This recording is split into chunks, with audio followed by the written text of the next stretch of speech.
এরকম একটি পেয়ারা গাছ কিভাবে কলম করতে হয় আমরা বিস্তারিত এই ভিডিওতে জেনে নিব। প্রথমে গাছের ঢাল ছিঁড়ে নিতে হবে, তারপর একটা ছুরি দিয়ে এভাবে কাটতে হবে।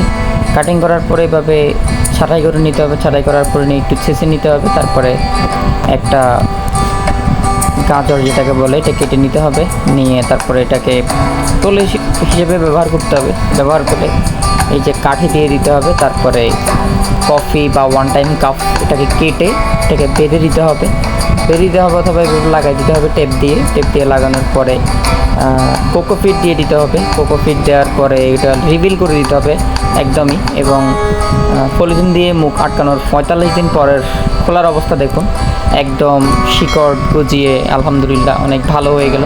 তো একটা গাছকে এভাবেই করতে হয়। এই যে নতুন একটা গাছ জন্ম নিল, কেটে ফেলা হলো এবং টবে লাগানো হলো, প্লাস পানি দেওয়া হলো, ভার্মি কম্পোস্ট সব কিছু দিয়ে ফাইনাল রেজাল্টও দেখতে পেলেন।